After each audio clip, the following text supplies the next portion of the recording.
नमस्कार, स्वराज एक्सप्रेस देख रहे हैं आप। मैं हूं आपके साथ रितिका शर्मा और मैं हूं प्रीति नहार। बुलेटिन में आगे बढ़ने से पहले एक नजर डालते हैं हेडलाइंस पर। राजस्थान विधानसभा सत्र से पहले सुलह की कोशिश। दिल्ली में सचिन पायलट ने राहुल गांधी और प्रियंका से की मुलाकात। सूत्रों के हवाले से खबर, कई बागी कांग्रेस विधायकों ने भी पार्टी से साधा संपर्क। पर्यावरण प्रभाव आंकलन के मसौदे पर राहुल गांधी ने उठाए सवाल, कहा वापस हो EIA 2020 ड्राफ्ट। बोले इससे बढ़ेगी संसाधनों की लूट। पूर्व राष्ट्रपति प्रणब मुखर्जी कोरोना संक्रमित, ट्वीट करके दी जानकारी। संपर्क में आए लोगों से कोविड टेस्ट कराने की अपील। सुप्रीम कोर्ट से वकील प्रशांत भूषण को झटका, नहीं बंद होगा अवमानना का मामला। प्रशांत भूषण के स्पष्टीकरण को कोर्ट ने किया नामंजूर। और रिया चक्रवर्ती की सुप्रीम कोर्ट में नई याचिका। मीडिया ट्रायल को लेकर जताई आपत्ति। पटना में केस दर्ज करने को बताया सियासी स्टंट।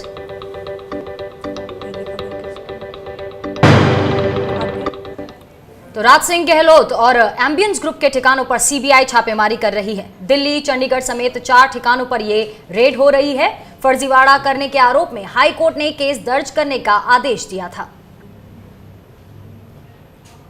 ज्यादा जानकारी के लिए जुड़ते हैं हमारे संवाददाता गोपाल कृष्ण से। गोपाल, सबसे पहले तो यही जानना चाहेंगे कि किस मामले के चलते हो रही है ये छापेमारी और अब तक क्या कुछ हाथ लगा है सीबीआई के? देखिए रितिका, 800 करोड़ रुपए के बैंक फ्रॉड का मामला है और इस मामले में हाल ही में 1 अगस्त को प्रवर्तन निदेशालय ने दिल्ली सहित 7 जगहों पर छापेमारी की थी, जिसमें अहम दस्तावेज बरामद किए गए थे। उसी बिना पर सीबीआई ने भी मुकदमा दर्ज किया था राज सिंह गहलोत के खिलाफ, जो एम्बियंस ग्रुप के मालिक हैं। और इसी मामले में आज सीबीआई के छापे पड़ रहे हैं। दिल्ली, चंडीगढ़, पंचकुला से 4 जगहों पर छापेमारी अभी भी चल रही है। हालांकि जो सूत्र के हैं उनके मुताबिक सीबीआई के पास कुछ अहम दस्तावेज हाथ लगे हैं बैंक फ्रॉड से संबंधित और सीबीआई की रेड अभी भी जारी है। जी शुक्रिया गोपाल तमाम जानकारी के लिए। तो दिल्ली, चंडीगढ़ समेत 4 ठिकानों पर ये रेड हो रही है। आपको बता दें कि फर्जीवाड़ा करने के आरोप में हाई कोर्ट ने केस दर्ज करने का यहां आदेश दिया था। राजस्थान की सियासत में नया मोड़ आ गया है। सूत्रों के हवाले से खबर है कि सचिन पायलट ने दिल्ली में कांग्रेस के पूर्व अध्यक्ष राहुल गांधी से मुलाकात की है। मीटिंग के दौरान प्रियंका गांधी भी मौजूद रहीं। दरअसल सचिन पायलट राजस्थान के सीएम अशोक गहलोत से नाराज हैं, जिसके चलते उन्होंने समर्थन विधायकों के साथ बगावत कर दी थी। पायलट को डिप्टी सीएम का पद भी गंवाना पड़ा था।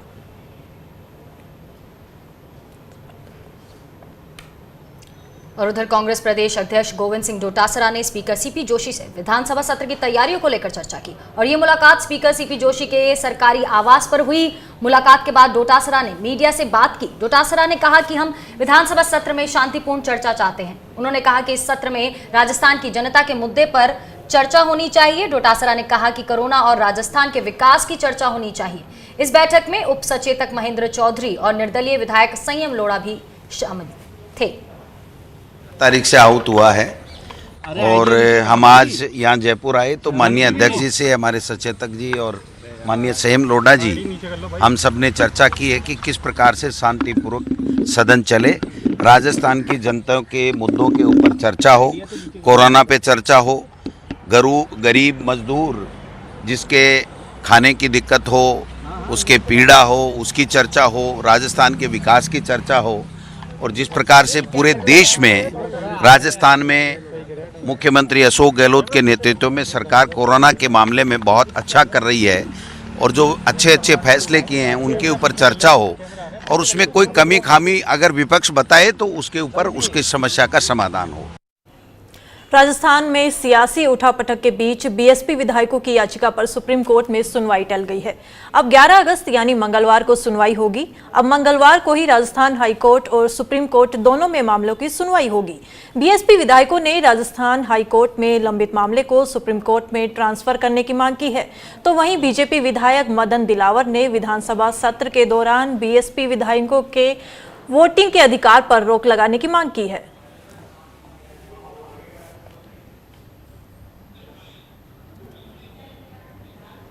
और वहीं कांग्रेस ने राजस्थान हाईकोर्ट में प्रार्थना पत्र दाखिल किया है। कांग्रेस में शामिल हुए बीएसपी विधायकों को अपना बताया है। साथ ही कांग्रेस ने राजस्थान हाईकोर्ट में पक्षकार बनने के लिए प्रार्थना पत्र पेश किया। प्रार्थना पत्र में कांग्रेस ने कहा कि विधानसभा अध्यक्ष ने विलय को मंजूरी दी है। ऐसे में अब विधानसभा में बीएसपी के चुनाव चिन्ह पर जीतने वाले विधायक कांग्रेस के हैं। कांग्रेस ने हाई कोर्ट से अपील की है कि कांग्रेस का पक्ष सुने बिना मामले में कोई फैसला न दिया जाए। राजस्थान प्रदेश कांग्रेस के अध्यक्ष और मुख्य सचेतक को पक्षकार बनाने की गुहार कोर्ट से लगाई गई है। एडवोकेट वरुण के चोपड़ा और शाश्वत पुरोहित ने ये प्रार्थना पत्र पेश किया है।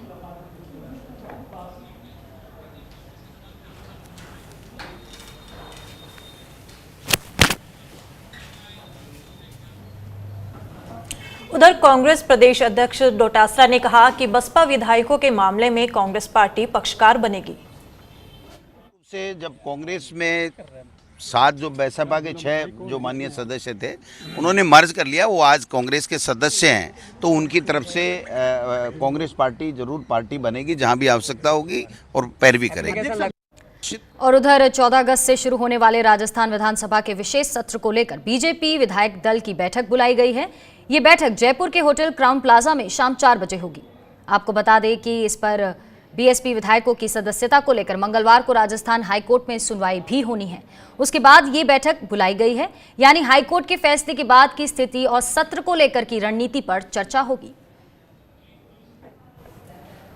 कोर्ट के फैसला होने के बाद इनकी पार्टी की आपस की क्या स्थिति बनती है, हमें उसको देखना पड़ेगा। बिना उसके असेसमेंट किए हमारी पार्टी का कोई न रोल है, न कोई लेना है न देना है।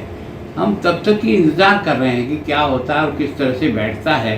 उसके बाद जब आवश्यकता पड़ेगी पार्टी के प्रमुख लोग बैठकर विचार करके किसी लाइन को तय करना होगा तो सामूहिक विचार से करेंगे। बढ़ते हैं आगे।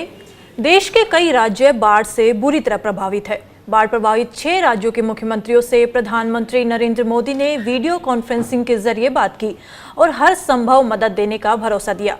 पीएम मोदी ने केंद्रीय और राज्य की एजेंसियों के बीच समन्वय स्थापित करने का निर्देश दिया। साथ ही बाढ़ के स्थायी हल ढूंढने, वार्निंग सिस्टम को बेहतर बनाने पर भी जोर दिया।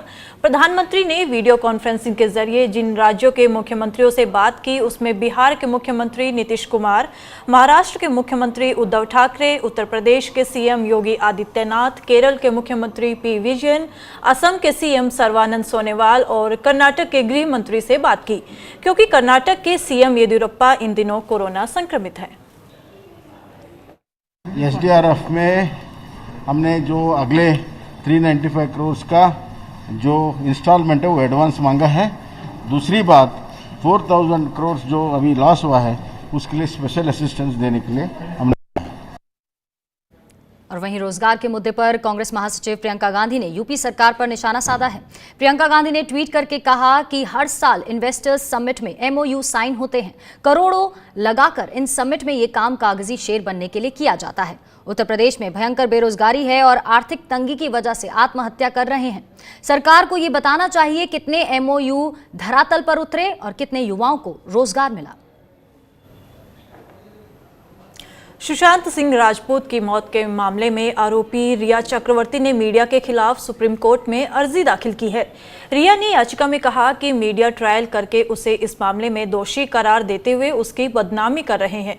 रिया ने कहा कि पिछले 30 दिनों में सुशांत सिंह राजपूत की तरह एक्टर आशुतोष भाकरे और समीर शर्मा ने भी आत्महत्या की है, लेकिन इन दोनों के मामलों पर मीडिया चुप है। उन्होंने याचिका में कहा कि बिहार सरकार ने पटना में एफआईआर दर्ज इसलिए की है क्योंकि बिहार में विधानसभा चुनाव नजदीक हैं और बिहार के लोगों के वोट भुनाने की नीयत से बिहार सरकार इस मामले में कूदी है। और वहीं आपको बता दें कि सुशांत सिंह केस में सीबीआई आज सुशांत के पिता और सुशांत की बहन का बयान दर्ज करेगी। सीबीआई ने सुशांत के परिवार से समय मांगा है और सुशांत के पिता और बहन हरियाणा के फरीदाबाद में रहते हैं। सुशांत के जीजा फरीदाबाद के पुलिस कमिश्नर हैं। बिहार सरकार की सिफारिश पर केंद्र सरकार ने सुशांत केस की जांच सीबीआई को सौंपी है और इस मामले में सीबीआई ने अभिनेत्री रिया चक्रवर्ती समेत 6 लोगों के खिलाफ एफआईआर दर्ज की है। वहीं गुजरात में बिना मास्क लगाए निकलने पर सरकार ने जुर्माना बढ़ा दिया है। अब जो भी बिना मास्क लगाए घर से बाहर मिलेगा उसे 1000 रुपए का जुर्माना देना होगा। पहले ये जुर्माना 500 रुपए का था। दरअसल गुजरात में कोरोना के बढ़ते मामलों को लेकर सरकार की चिंता बढ़ गई है। कोरोना वायरस के संक्रमण की रोकथाम के लिए सरकार लगातार सख्त कदम उठा रही है। कल से गुजरात में किसी भी व्यक्ति बाहर निकलेगी अगर मास्क नहीं पहनेंगे तो उसको 1,000 रुपया फाइन उसको भरना पड़ेगा। 1,000 रुपया हम फाइन लेंगे। चलिए फिलहाल वक्त है एक ब्रेक का। ब्रेक के बाद देखिए नीतीश पर चिराग का निशाना।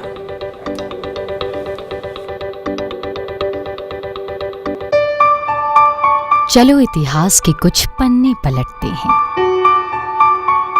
चलो उस दौर में कुछ दूर चलते हैं। हो बात ग्वालियर की या हो कहानी मुमताज की,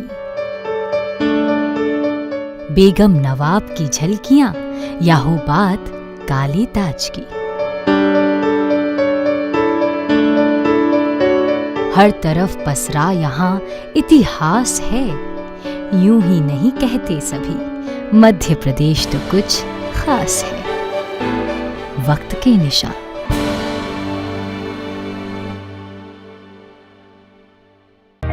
सपने सच तब होंगे जब आप सपने दिखना शुरू करेंगे। ये शब्द हैं उस शख्सियत के जिसके सपनों ने दी इस देश को एक नई उड़ान, डॉक्टर APJ अब्दुल कलाम। और ऐसे ही हर स्टूडेंट के सपने पूरे करेंगे हम, under best guidance of expert faculty team. Admission open in science and technology, humanities, social science, arts and sports. Doctor APJ Abdul Kalam university, Indore.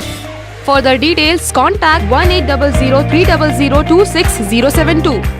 SRK University, not just a name, but a gate to your success. Extraordinary placements, expert faculty, advanced infrastructure. SRK University, excellent education, modern learning. Courses offered: engineering, MBA, pharmacy, agriculture, dental, homeopathy, nursing, law, BSc, MSc, BCom, MCA, and many more. SRK University, where education becomes better. Admissions open. Call 70241 44981 or visit www.srku.edu.in.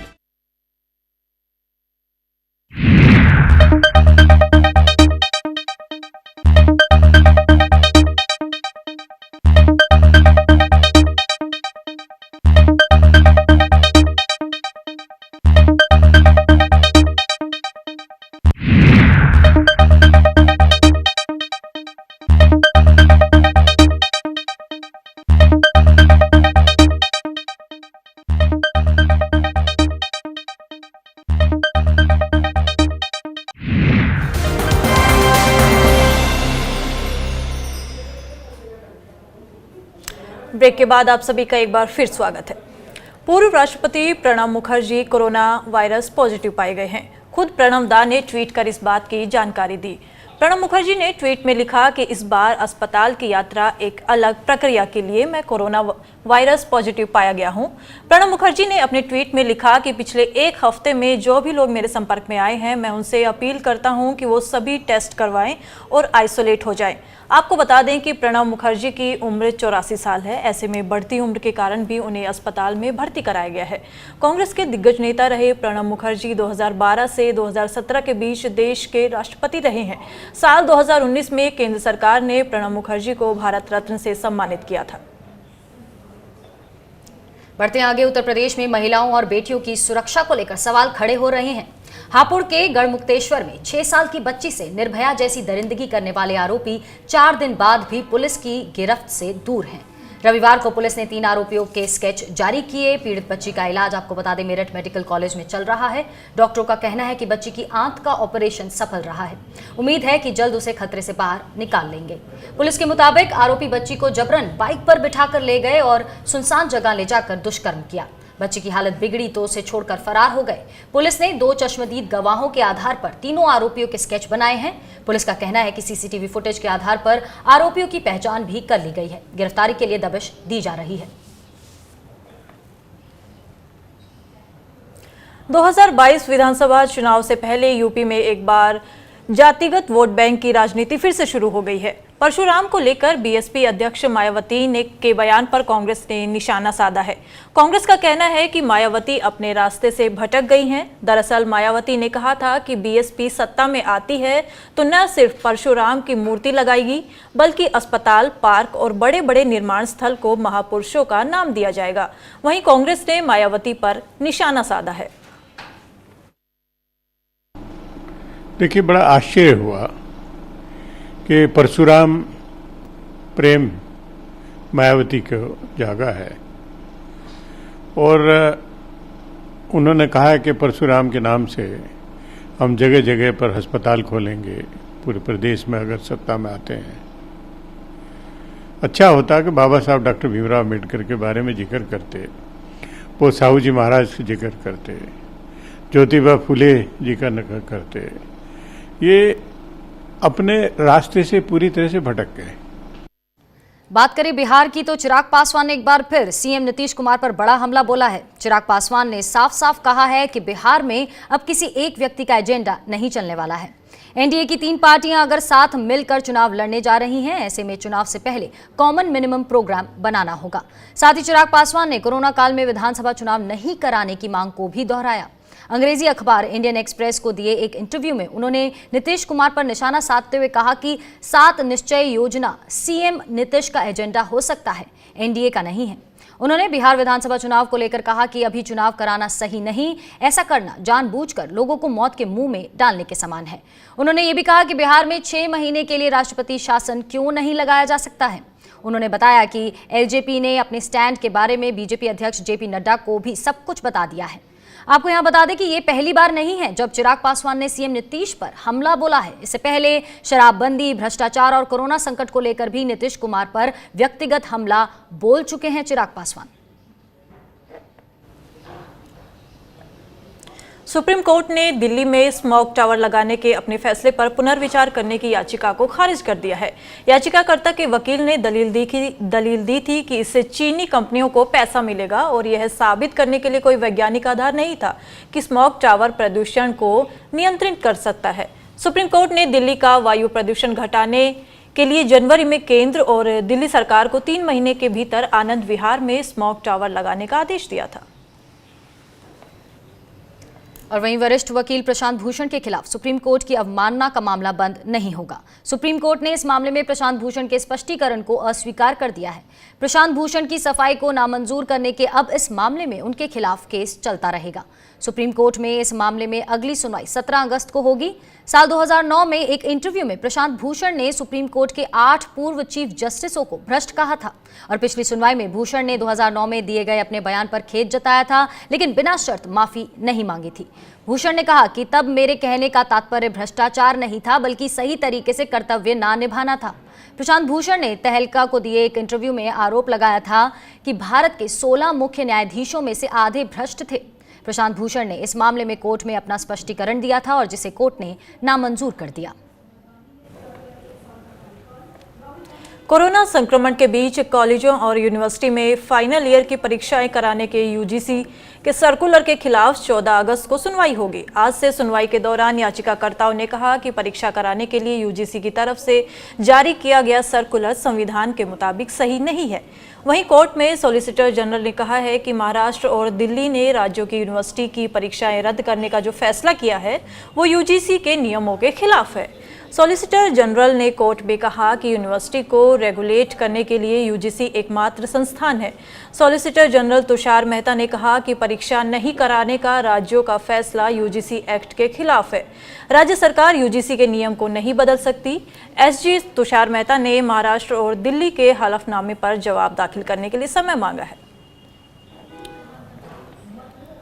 वहीं corona संकट के कारण दिल्ली सरकार ने इस साल अपने सभी कॉलेजेस और यूनिवर्सिटीज में परीक्षा नहीं कराने का फैसला किया है। दिल्ली सरकार ने सुप्रीम कोर्ट को बताया है कि दिल्ली राज्य के सभी यूनिवर्सिटी की परीक्षा रद्द कर दी गई है। यूजीसी ने देश भर की यूनिवर्सिटीज की फाइनल ईयर की परीक्षा 30 सितंबर तक कराने का निर्देश दिया था।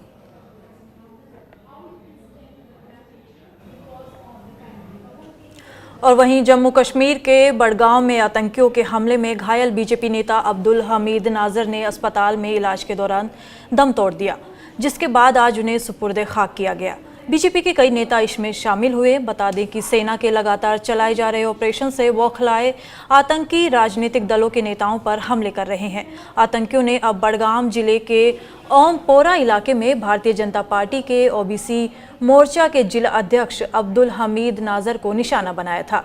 रविवार की सुबह आतंकियों ने हमीद को उस समय गोली मार दी जब सुबह की सैर के लिए वो निकले थे। वारदात के बाद आतंकी फरार हो गए, जबकि घायल बीजेपी नेता को गंभीर हालात में अस्पताल अस्पताल में भर्ती कराया गया था। 5 दिनों में बीजेपी नेता पर ये तीसरा हमला था। चाहते हैं कि इस प्रकार का डर पैदा करके, क्योंकि पिछले लगभग 6 महीने में देखिए कि 200 आतंकियों को मार गिराया गया है, तो उन्होंने अपना काम करने का तरीका चेंज किया है और लोकल लेवल पर दहशत फैलाना चाहते हैं। लेकिन भारतीय जनता पार्टी कोई अपना इससे कामकाज करना बंद कर देगी, ऐसा नहीं है। इन लोगों को चुन चुन करके मारा जाएगा। बाकी अब्दुल हमीद की हत्या पर हमें दुख है, उनके परिवार के प्रति मैं संवेदना प्रकट करता हूँ। यहाँ वक्त एक छोटे से ब्रेक का। और ब्रेक के बाद देखिए अंडमान को पीएम मोदी की सौगात।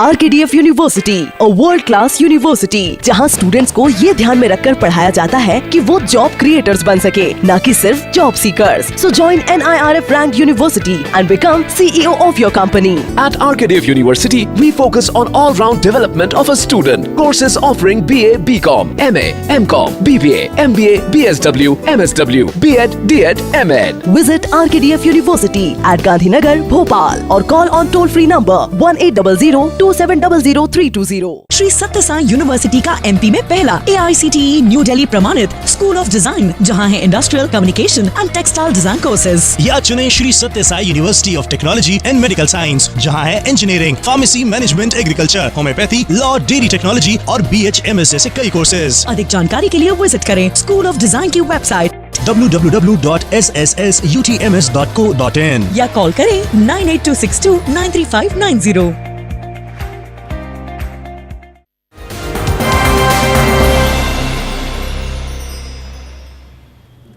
स्वागत है आपका ब्रेक के बाद। प्रधानमंत्री नरेंद्र मोदी ने अंडमान और निकोबार द्वीप समूह के लिए समुद्र के नीचे बिछी ऑप्टिकल फाइबर केबल सुविधा का उद्घाटन किया है। इस मौके पर पीएम मोदी ने कहा कि इससे लोगों को हाई स्पीड कनेक्टिविटी मिलेगी। पीएम ने कहा कि यह अंडमान के लिए खास दिन है। प्रधानमंत्री नरेंद्र मोदी ने कहा कि करीब 1.5 साल में इसका काम पूरा कर दिया गया है। 15 अगस्त के जश्न से पहले ये लोगों के लिए उपहार है। पीएम ने कहा कि समुद्र में सर्वे किया गया केबल को बिछाना और उसकी क्वालिटी मेंटेन करना आसान नहीं था। बरसों से इसकी जरूरत थी, लेकिन काम नहीं हो पाया। एक कमिटमेंट के साथ काम किया जाता है। हमारा समर्पण रहा है कि देश के हर नागरिक, हर क्षेत्र की दिल्ली से और दिल से दोनों दूरियों को पाटा जाए। हमारा समर्पण रहा है कि देश के हर जन, हर क्षेत्र तक आधुनिक सुविधाएं पहुंचे और हर नागरिक का जीवन आसान बने। छत्तीसगढ़ की राजधानी रायपुर में धान खरीद और कस्टम मिलिंग नीति की समीक्षा और सुझाव के लिए बनाई गई मंत्रिमंडलीय उप समिति की बैठक हुई। बैठक में धान खरीद के साथ साथ कस्टम मिलिंग नीति की समीक्षा की गई। खाद्य मंत्री अमरजीत सिंह भगत की अध्यक्षता में हुई इस बैठक में परिवहन और वन मंत्री, स्कूल शिक्षा मंत्री, कृषि मंत्री और उच्च शिक्षा मंत्री शामिल हुए।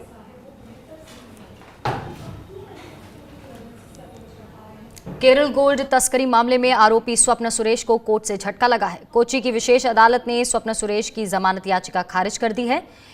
NIA कोर्ट ने सुनवाई के दौरान कहा कि मामले की डायरी में सबूत है कि राजनयिक सामान में सोने की कई बार तस्करी की गई थी। आरोपी जानता था कि ये भारत की आर्थिक सुरक्षा के लिए खतरा है। फिलहाल स्वप्न सुरेश 21 अगस्त तक न्यायिक हिरासत में हैं और बता दें कि तिरुवनंतपुरम एयरपोर्ट पर UAE के पते वाले डिप्लोमेटिक कार्गो से 30 किलो सोना जब्त किया गया था, जिसे लेकर स्वप्न ने एयरपोर्ट के अधिकारी से संपर्क साधा था। तस्करी किए गए सोने की कीमत 15 करोड़ रुपए बताई गई है और ये सोना उस कार्गो में छिपाया गया था जिसमें बिस्किट, नूडल्स, बाथरूम का सामान रखा जाता था। लेकिन कस्टम को तस्करी को लेकर पहले से ही सूचना मिल चुकी थी।